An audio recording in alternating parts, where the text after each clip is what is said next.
안녕하십니까. 지난 한 주간도 평안하셨습니까?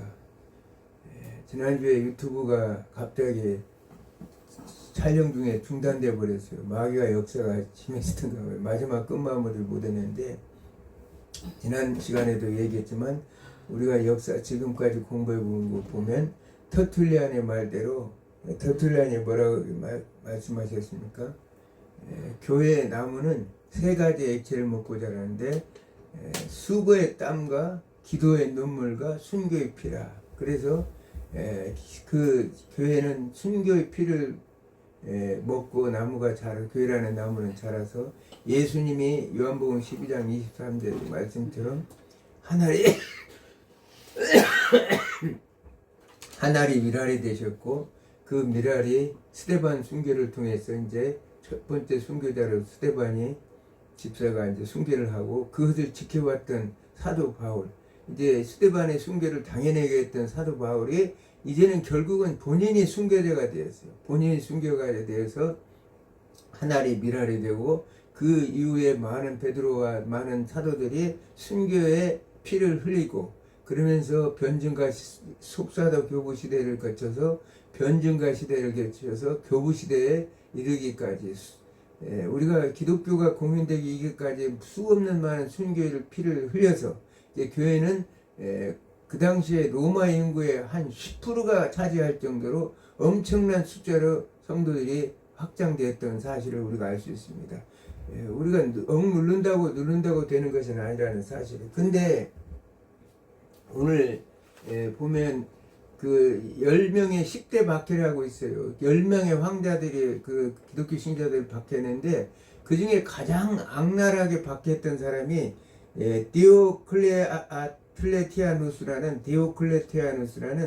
그런 마지막 황제인데, 박해 연도가 303년에서 31년 동안에 그 얼마나 많은 사람들을 이렇게 박해했는지 모릅니다. 그가 힘을 가진 자가 얼마나 겁쟁이였는가를 우리에게 보여주고 있다는 것이에요. 두려움 때문에 박해한다고 그랬죠. 제가 그 5강에서. 그래서 다른 박해와 다르게 이때 박해를 대박해라고 그래요. 근데 왜 이렇게 되느냐? 사탄이 마지막 발악을 하는 거예요. 이제 때가 참에 하나님께서 이제 그들의 이 고난과 눈물과 죽음의 모든 것들을, 그 치생의 제물을 받으시고, 때가 참에 하나님께서 그들에게 자유를 주시기 위해서, 그 때가 차다 보니까 마지막으로, 그런데 교회는 계속 그렇게 순교의 피를 흘리고 하는데도 사람들의 수는 계속적으로 증가했다는 사실이에요. 그러므로 인해서 교회는 이제 우리는 항상 사탄이 어디 있지? 내 주변을 항상 살펴야 돼요. 사탄은 우리를 허시탐탐 노리고 있기 때문에, 사탄은 결코 교회사 속에서도 잠자거나 주무시지도 않아요. 사탄도 졸지도 않습니다. 그렇기 때문에 항상 사탄이 어디서 어느 구석에서 뭘 하고 있는 것도 같이 동시에 봐야 된다는 거예요. 그래서 이때 얼마나 박해를 했느냐면, 그가 이제 황제로 시작된 뒤에 사흘 만에 17,000명이 피살되었다고 그래요. 17,000명의 사흘 만에 기독교 신자들을 피살했다고 합니다. 기독교를 대적하는 4개의 칙령을 선포했는데, 교회의 성전을 파괴하고, 기독교인을 공중에서 추방하고, 기독교인들의 모임을 불허하는 내용이 4개의 칙령을 선포했어요. 그래서 이 칙령을 통해 기독교를 공식적으로 불법화하고 기독교인들을 강력하게 탄압했습니다. 기독교 병사들에게는 신앙을 거부하도록 강요해서 불복종하며 처형까지 했다는 거예요. 로마의 병정들까지 처형을 해버렸다는 사실이에요. 그러니 얼마나 잔인하게 박해를 했습니까? 우리가 옛말에 있죠. 밤이 깊어지면 새벽이 온다는 말이 있습니다. 오늘은 기독교 공인 시대에 대해서 말씀을 전하고 합니다. 우선 성경 한 구절 보겠습니다. 성경 한 구절 보겠습니다. 로마서 8장 28절 한번 읽겠습니다. 우리가 알거니와 하나님을 사랑하는 자 곧 그의 뜻대로 부르심을 입은 자들에게는 모든 것이 협력하여 선을 이루느니라. 아멘. 하나님을 사랑하는 자, 그 뜻대로 부르심을 입은 자들에게는 모든 것이 합력하여 선을 이루느니라. 하나님의 선은 뭡니까? 때로는 우리는 이해할 수 없어요. 그래서 하나님께서는 역사 속에서도 사람을 들었을 때 하나님이 개입해서 그 이스라엘 백성들의 모든 문제를 개입할 때도 그 사람이 정말 우리가 볼 때 선한 사람인가 악한 사람인가 구별하기 어려울 그런 상태 속에서 하나님은 비록 악인이랄지라도 하나님께 들어 쓴다는 사실이에요. 그래서 하나님의 백성들을 위해서 하나님의 하는 그 모든 일들이 선이라고 이렇게 말하고 있습니다. 그래서 밤이 깊어지면 새벽이 온다는 말이 있죠. 이 말은 인생의 고난과 시련이 끝나면 반드시 희망의 시간이 온다는 것을 의미하고 있다는 사실이에요. 이제 이 희망의 시간이 오고 있다는 사실을 지금 말씀하고 있는 것입니다. 과거에 우리가 김영삼 전 대통령이 민주화 운동 과정에서 이런 어록을 남겼습니다. 닭의 모가지를 비틀어도 새벽은 온다. 그래서 그 유명한 우리가 그 얘기를 수없이 어록으로 많이 사용하죠. 결국 민주화를 이루고 모든 것이 안정 속의 번영을 이루었습니다.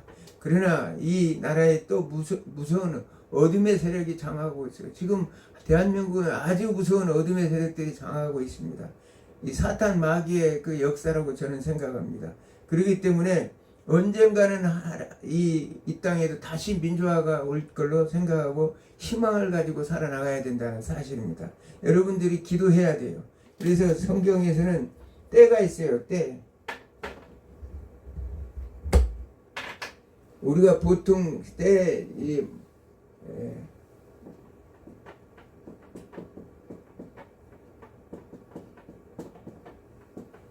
물리적 시간,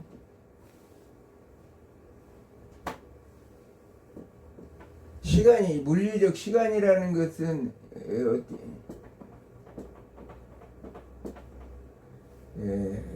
이 시간을 우리는 크로노스라고 그럽니다. 크로노스가 시간. 그리고 하나님의 적극적인 계획.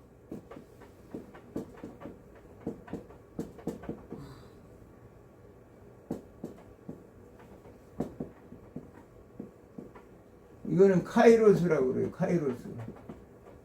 어떠한 일정은 하나님이 초월적인 하나님께서 초월적인 하나님이 지난주에 우리 기독교는 초월적인 하나님의 그 역사 속에서 이 자연세계에 하나님이 개입하는 사건, 이것을 우리는 이적이라고 그러죠. 이적. 헬라어는 세메이온이라고 그럽니다. 세메이온.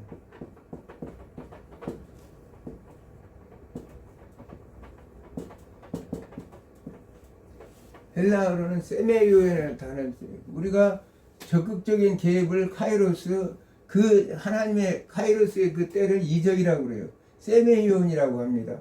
우리는 이 때를 바라고 살아요. 여러분들이 혹시라도 이게 지금 어렵고 힘들고 부르짖어 기도할 때 하나님께서는 여러분들에게 카이로스 적극적인 개입의 때가 있다는 사실. 그러면서 하나님은 여러분의 삶에 이적적으로 나타나셔서 여러분의 삶을 완전히 바꿔주실 줄로 믿습니다.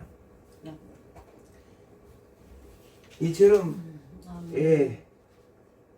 하나님은 로마서 오늘 본문의 말씀처럼 8장 28절에 모든 것을 합력하여 선을 이루시는데 그 합력하여 선을 이루는 그 사람이 누구냐? 지난날 느부갓네살 왕과 고레스 왕을 쓰셨던 것처럼 하나님이 이번에는 콘스탄티누스를 사용하기로 결정하였다는 사실이에요. 그래서 4세기에 들어서서 로마의 권력투쟁은 다시 시작되었고 여러 과정을 거친 후 서로마 지역에서 콘스탄티누스와 막센티우스가 전투를 벌였습니다. 313년 콘스탄티누스는 자신의 312년이죠. 313년에 기독교 공인했기 때문에 312년 콘스탄티누스는 자신의 회하에 있는 병력 10만 명 가운데 5만 명을 이끌고 갈리아 지역은 현재의 프랑스, 벨기에 이런 지역입니다. 거기에서 이탈리아를 진군하였습니다. 그때 콘스탄티누스는 막센티우스가 보낸 장군들을 차례로 무찌르고 이탈리아 본토로 진입하였어요. 하나님께서 콘스탄티누스를 쓰기로 마음을 먹은 이상 막센티우스 군대가 아무리 강한다 할지라도 콘스탄티누스를 이길 수는 없었던 사실이에요. 답답해진 막센티우스는 뭘 했느냐? 점술서를 책을 가지고 와가지고 그 점을 봤는데 얼마 안 가서 로마의 적이 죽는다는 점괘가 나왔습니다. 이것은 로마의 적을 그는 콘스탄티누스라고 생각하고 막센티우스는 병사들을 모두 티베르강 건너의 강에 포진시켜서 그 두 군대는 이제 두 군대가 마주쳤는데 밀리안 다리 앞에 전투를 벌이게 되었다는 사실이에요. 기록에 따라 차이가 있지만 전투에 있기 전 콘스탄티누스는 정오가 막 지날 무렵에 하늘에서 이상한 물체를 보았다고 합니다. 그 밀리안 다리 전투가 312년 10월 28일입니다. 그것은 빛나는 십자가로 거기에는 엔투토이니카 헬라어로 엔투토이니카라는 그리스 문구가 아로제에 새겨 있었습니다. 근데 이 표식으로 이길이라는 뜻입니다. 라틴어로는 인 호크 시그노 벤차스 이런 단어인데 이 상징으로 승리하리라, 이 증표 안에서 승리라는 단어를 이렇게 그려졌다는 거예요. 그것이 이제 자기가 나중에 환상 중에 그것을 바라보게 되었다는 사실입니다. 콘스탄티누스는 매우 놀랐고 그 환상의 의미를 깊이 생각하는 동안 밤이 들어 잠이 들었습니다. 그랬을 때 밤에 꿈에 콘스탄티누스는 다시 꿈에서 구세주가 나타나서 낮에 본 것과 동일한 현상에 그런 깃발을 손에 들고 나타나서 이 깃발을 만들어 전쟁에 나가면 반드시 승리할 것이다, 이렇게 말씀하셨어요. 그 깃발은 뭐냐? 이것은 전통적인 십자가 형태의 기호와 더불어 그리스 문자로 이루어진 키와 로자로 알려져 있습니다. 키로 헬라 키 로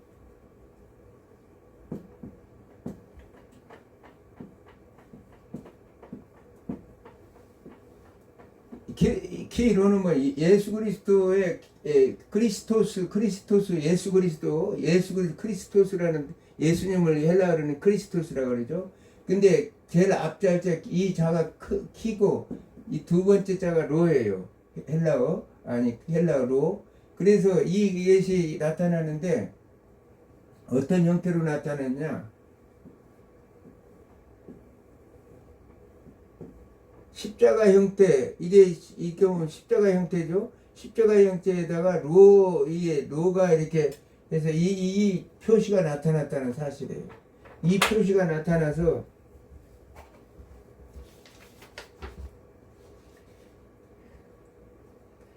이 형태에서 잠에서 꿈에서 깨서 그것을 이제 콘스탄티누스가 이걸 그렸어요. 그리고 기독교 지도자들을 불러서 하나님이 자신이 본 십자가 모양에 대해서 물었습니다. 그러므로 인해서 이것은 헬라어 크리스토스의 첫 두 글자인 카이와 로자를 합친 키로라는 상징이 특징이며, 그래서 이제 콘스탄티누스는 이것을 상징으로 해서 그 군단의 길을 만들었죠. 군단의 길을 만들어 라바룸이라는 군단길을 만들어서 기독교 군기로 만들어서 그것을 그 깃발에 달았다는 거예요. 깃발을 달고 그리스도 이름으로 영원히 승리하리라는 해석을 담고 있습니다. 이 두 글자에 그리라고 명령을 했어요. 그래서 군자들은 모든 방패와 이 상징을 새겨 전투에 임했고 결국 승리하게 되었습니다. 하나님의 개입한 전투인데 어떻게 승리를 않겠습니까? 이 사건으로 로마 제국에서 기독교가 공인되고 기독교가 제국의 주요 종교로 자리를 잡는 중요한 전환점이 되었어요. 하나님께서 개입하셨다는 거예요. 지금 하나님께서 이 카이로스, 하나님 직접적 때가침에 이적을 베푸셨죠. 이적을 베푸셔서 도저히 상대할 수 없는 그런 적이었지만 하나님이 그 깃발을 달고 갔을 때 결국은 승리해서 세메온의 역사가 나타났다는 사실, 이적이 나타났죠. 이게 왜냐하면 그럼으로 인해서 제국의 중요한 자리를 차는 이제 기독교 공인되는 그런 전환점이 되었다는 사실이어서 콘스탄티누스 어머니 헬레나는 독실한 기독교인이었습니다. 콘스탄티누스는 어린 시절부터 기독교를 접했을 것으로 추정됩니다. 콘스탄티누스 어머니 헬레나는 기독교 공인의 중요한 역할을 했으며 아들의 황제가 된 후 깊은 신앙생활을 하고 황제의 어머니로서 그리스도 박해를 끝내는데 영향을 주었다고 합니다. 헬레나는 80세의 경우 팔레스타인으로 순례를 떠나 예수님의 생애에 관련된 유적을 찾았으며 예수님의 십자가를 발견한 것으로 전해집니다. 베들레헴 예수 탄생 기념 성당, 예루살렘 주님 기도 성당, 성묘 성당 등 여러 중요한 교회를 헬레나가 세웠습니다. 헬레나는 아들 콘티나스의 성장과 신앙을 헌신적인 기도의 어머니였습니다. 어머니의 기도로 이제 콘스탄티누스도 하나님께서 그 기도에 응답해서 그 아들을 크게 쓰임을 받는 계기가 되었다고 이렇게 알 수가 있습니다. 마치 어거스틴의 어머니 모니카도 어거스틴을 위해 30년 이상 눈물로 기도하여 만이교에 빠졌던 아들을 기독교 신앙으로 인도한 기도의 어머니로 아들의 영적 성장에 결정적인 영향을 미쳤던 인물이었습니다. 우리가 어거스틴의 어머니 그 모니카도 유명하죠. 어머니의 기도의 어머니였다는 거. 어머니의 기도라는 건 이렇게 위대하다는 사실이에요. 이때 콘스탄틴은 예수 그리스도에 대한 지식을 얻고 그는 기독교로 개종하겠다고 선언하였으며 꿈에서 본 십자가를 제국의 깃발로 사용하기로 결정했습니다. 이 심벌은 후에 카톨릭 교회의 상징의 으로 그대로 사용되었어요. 이 심벌, 지금 키로의 이 깃발의 상징은 카톨릭 교회에서도 그대로 사용하고 있다는 사실이에요. 자, 밀리안 전투의 승리로 서로마의 주인이 된 콘스탄티누스는 313년 밀라노에서 그리스도인에게 자유를 주는 밀라노 칙령을 발표해서 드디어 이제 그리스도인에게 자유를 주는 밀라노 칙령을 발표했어요. 우리가 그 밀리안 전투가 312년 10월 28일인데 313년 6월경에 밀라노 칙령이 발표된 거고 한 1년 후에 결국은 1년도 못 돼서 기독교인들의 자유가 발표된 거죠. 이후 콘스탄티누스는 324년에 로마 제국 전체를 다스리는 당독 황제가 되었어요. 그 당시에 춘추 전국시대처럼 로마가 아주 복잡하고 이 굉장히 어지러웠던 시대였기 때문에 어느 날 어느 때 누가 와서 뭐 할지도 모르는 그런데 콘스탄티가 완전히 다 장악을 했다는 거예요. 마치 그 승리를 한 이후에 기독교 공연한 이후에 막 10년 정도 후에 그 모든 것을 다 통일한 걸 봅니다. 이제 초대교회는 순교자 교회로 출발해서 콘스탄틴 기독교 공인 후 제국교회 규모로 발전하게 되었다는 사실이에요.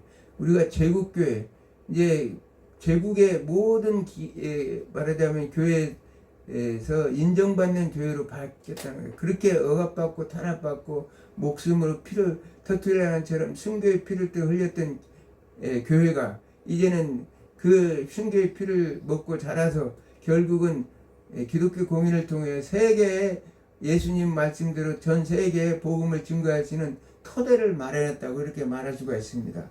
그러나 콘스탄티누스는 이제 교회의 영향력을 행사하기 시작했어요.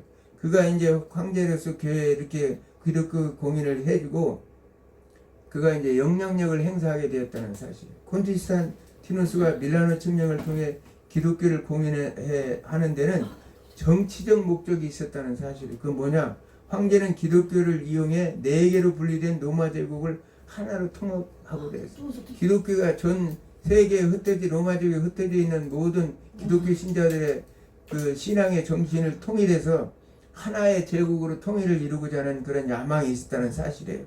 기독교는 심한 박해에도 4세기 초에는 로마 제국 내 전체 인구의 10%가 기독교를 개정했다고 합니다.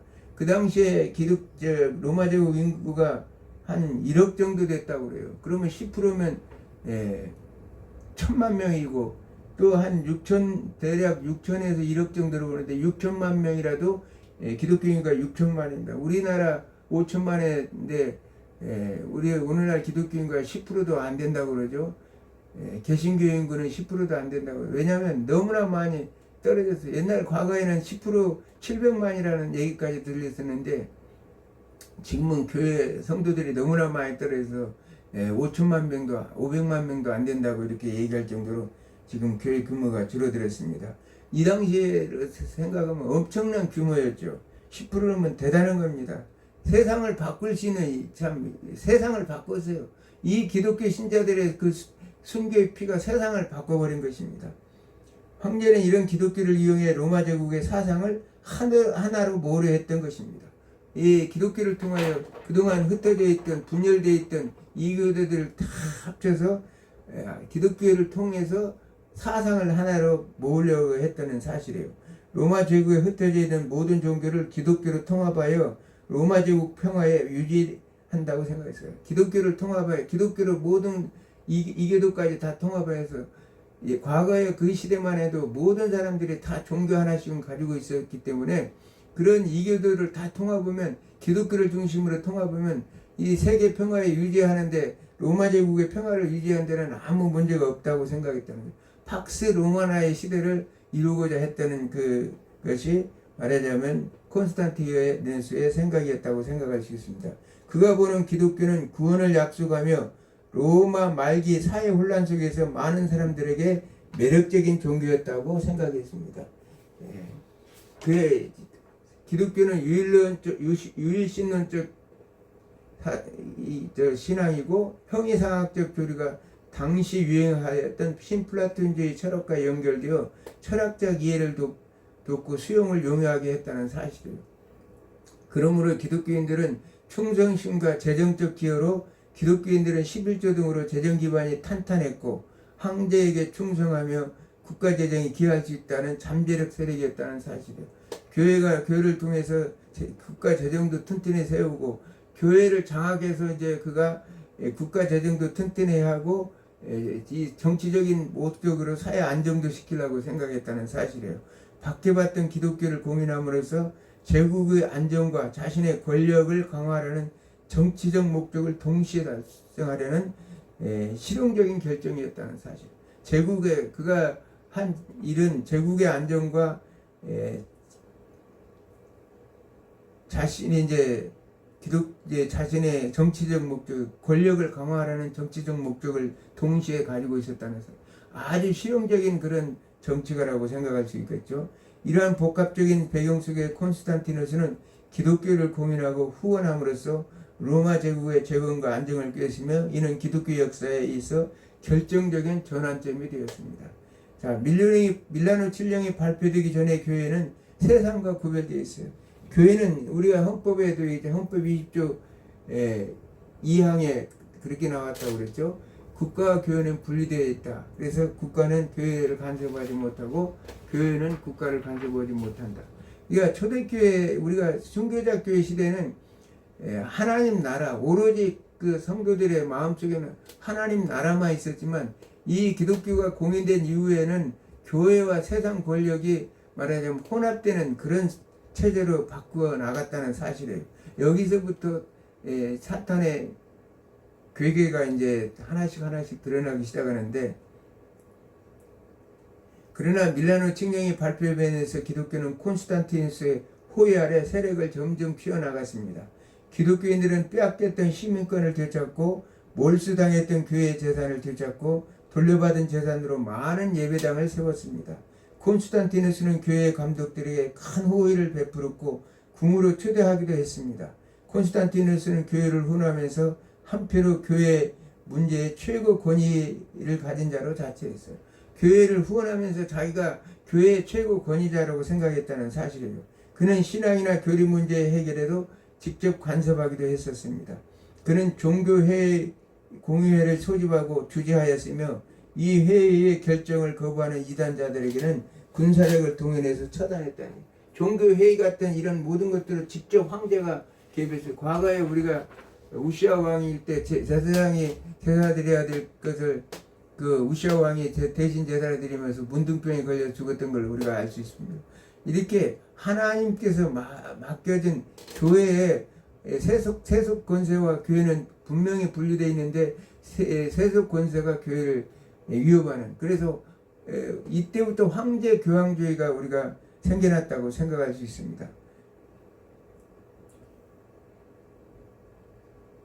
그러나 기독교에 대해서 가장 위협적인 것은 뭐냐? 황제 자신이 교회를 다스리기로 결정하였다는 사실입니다. 이때부터 교회에 보는 모든 공문에는 카톨릭이라는 용어가 쓰이기 시작했습니다. 카톨릭이라는 보편적인이라는 뜻이라고 그랬죠. 카톨릭 철치, 유니버설 철치, 모든 교회는 우리가 로마 카톨릭이 되기 전에는 교회는 어떤 교회냐? 카톨릭 교회, 보편적인 교회였어요. 카톨릭. 다 가톨릭 교회였어요.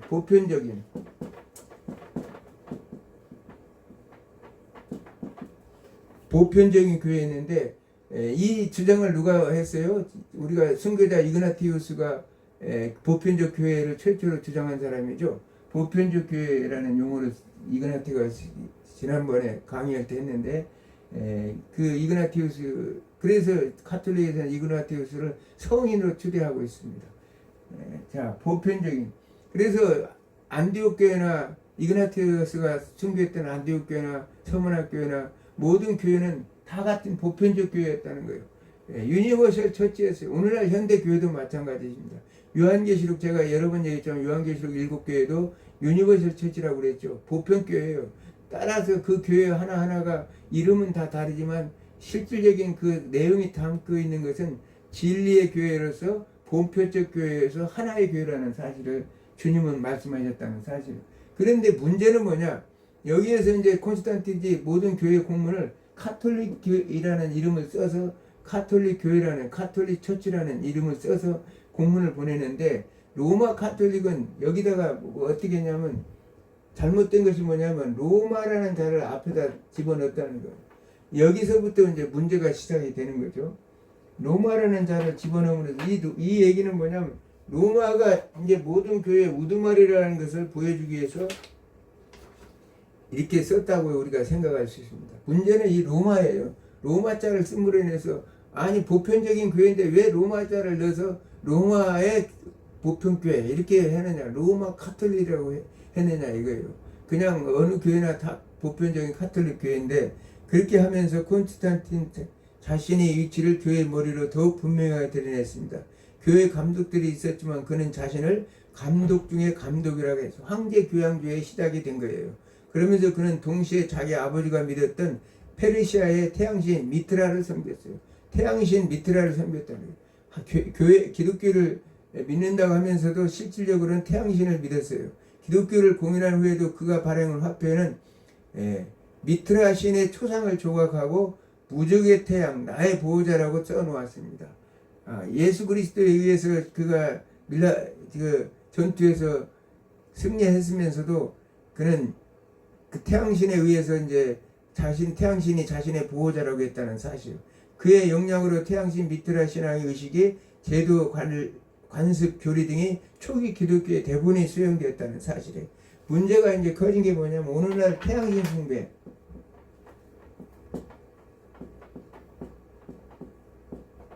가장 두드러진 데가 어디예요? 로마 카톨릭이죠. 로마 카톨릭 안에는 태양신 숭배 사상이거든요. 태양신은 누구냐면 우리가 창세기 10장에 니무롯이 있어요. 니무롯이 죽고 나서 그 안에 세미라미스가 그 시체를 쪼개서 전 나라에 다 보내면서 그 죽은 그 니무롯이 태양신이 됐다 이렇게 선전을 하고 그 아들을 낳아서 단무수를 세미라미스가 단무수를 해서 자기는 달신 그 아들을 이제 태양신의 아들이라고 이렇게 표현했죠. 그러니까 단무수가 태양신이 되니까 태양신의 아들이니까 단무수도 태양신이 되는 거죠. 그래서 오늘날 그것이 지금 교회 안에 로마 카톨릭 안에 계속 기억적으로 이어지는 것을 봅니다. 우리가 오벨리스크라고 고대 이집트 태양신 라를 숭배하게 세운 거대한 돌기둥이 있어요. 로마 대성당 앞들에 세워졌습니다. 오벨리스크라고 해서 이 거대한 이렇게 창끝까지 이렇게 생긴 이것을 오벨리스크라고 하는데 그 로마 이제 그 대성당 앞에 뜰에 세워졌다는 사실. 그거는 태양신 숭배를 숭배하게 태양신 라 아까도 얘기했죠. 이집트는 라를 숭배하는 태양신 라를 르라고도 이렇게 하는데 라를 숭배하는 나라였습니다. 우리가 잘 알다시피 그러면서도 워싱턴 DC 서쪽에도 높이 169cm의 거대한 오벨리스크가 있습니다. 이것을 미국 자체에서도 태양신 숭배를 하고 있다는 사실을 말하고 있는 거예요. 전 세계 유럽에 이 오벨리스크가 그렇게 많이 퍼져 있고 그렇다고 합니다. 그래서 유럽 지역에는 지금 태양신 숭배하는 이 오벨리스크가 이렇게 많이 세워져 있다고 그래요. 오늘날 한국 교회도 이 태양신 숭배 사상이 많이 스며들어 있죠. 그래서 1월 1일이면 태양을 보러 간다 이렇게 해가지고 거기 가서 기도한다고 쫓아가고 그런 사람들이 있는데 그게 태양적인 숭배 사상이에요. 그만큼 잘못된 이게 이제 들어오게 시작했다는 거예요. 콘스탄티누스는 새로 갈아입은 기독교의 의복 속에 이방 종교의 미신적인 액세서리를 달고 다녔습니다.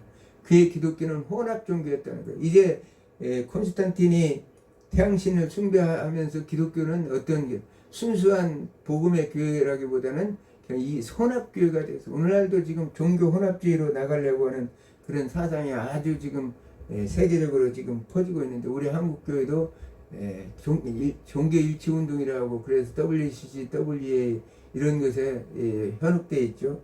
콘스탄티누스는 하나의 제국, 원 엠파이어, 하나의 법, 원 로우, 하나님의 심의, 원 시티즌, 하나의 종교, 원 릴리전을 통치 이념으로 삼아가지고 그가 기독교를 통해서 호의를 베풀었던 것은 전적인 순적인 정치적인 동기에서 종교를 이용하려 했던 사실입니다. 그러면서 이제 문제는 교회는 세상과 구별됐던 시대에서 떠나서 세속적으로 변질되어 가는 것을 봅니다. 콘스탄티누스의 기독교 교인 이후 기독교 사역자들은 새로운 사회적 신분과 세속적 이익을 얻게 되었습니다. 콘스탄티누스 이전의 이방 종교의 사자들이 누리던 특권을 기독교 성직자들에게 주었습니다. 감독들은 높은 명예를 가지게 되었으며 이교도의 돈으로 교회들이 신축되었습니다. 자연히 출세를 위해 기독교로 개종하는 사람들이 많이 들어왔습니다. 종교 혼합주의가 되었다는 거예요. 이교도들이 막 교회 들어오면서 그 이방 신들이 섬기던 방법들을 가지고 들어와가지고 교회도 혼탁이 된 거죠. 순수한 복음의 순교의 피로 세워진 교회가 아니고 이제 혼탁한 교회가 되었다는 거예요.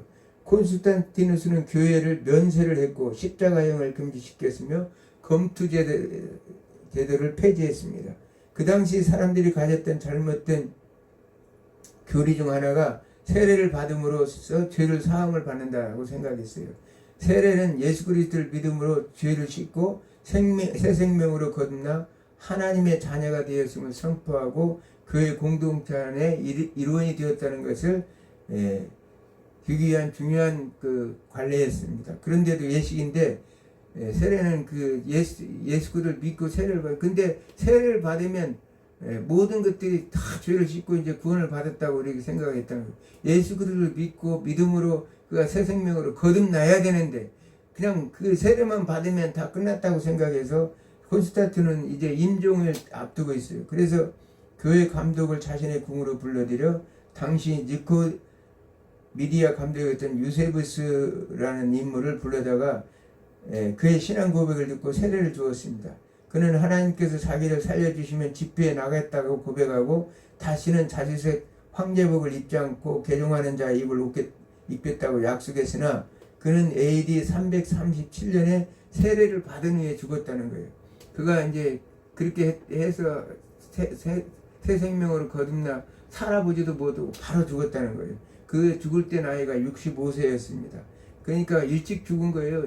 결국은 그 부귀영화를 누렸던 황제로서 그렇게 영화를 누렸지만 결국은 그는 죽었습니다. 그래서 우리는 알 수 있습니다. 로마서 8장 28절의 말씀처럼 하나님께서는 어떤 이런 자였지만 하나님은 그를 사용해서 하나님의 자녀로 쓰임을 받았다는 걸 봅니다. 우리는 로마서 8장 28절 모든 것이 합력하여 선을 이루는 하나님인 것을 봅니다. 그러므로 인해서 이제 많은 것을 교회는 이뤄가는 거죠. BK 카이퍼라는 분은 기독교 공인의 부정적 결과를 다음과 같이 언급하고 있습니다. 교회는 양에서는 얻었으나 질에서는 잃었던 것이다. 313년에 콘스탄틴의 칙령은 교회의 힘센 타락의 홍수의 문을 열었던 것이다. 교회의 타락의 문을 열어준 것 같이 힘센 타락의 문이 열렸다고 보는 것입니다. 콘스탄티누스의 교권제도가 조직되면서 그리스도가 교회의 머리가 아니라 황제가 교회의 머리로 등장했고 교회는 국가의 시녀가 되었습니다. 이러한 중앙집권적 교권제도는 로마 카톨릭 교회로 발전할 수 있는 발판이 되었습니다. 실제로 콘스탄티누스에서 만들어진 교권제도는 로마 카톨릭 조직으로 급속하게 발전해 나갔다는 사실을 아까 카톨릭에다가 로마를 넣어가지고 자신이 콘스탄티누스처럼 교회의 머리가 되었다고 이렇게 선언을 한 거죠. 기독교 역사는 때로는 그리스도인들이 그리스도를 위해 고난을 받는 것이 왕궁에서 왕의 호의를 받고 잔치에 참석하는 것보다 신앙에 더 유익함을 보였어. 고난이 유익이라는 말을 이제 우리는 얘기할 수 있죠. 고난이 유익이라. 늘 우리가 이렇게 얘기했지만 고난이 유익이다. 그렇지만 우리는 고난받기를 싫어하죠. 고난 속에서 꽃을 피지 배부르고 따뜻하고 오늘날 우리 한국교회도 마찬가지죠.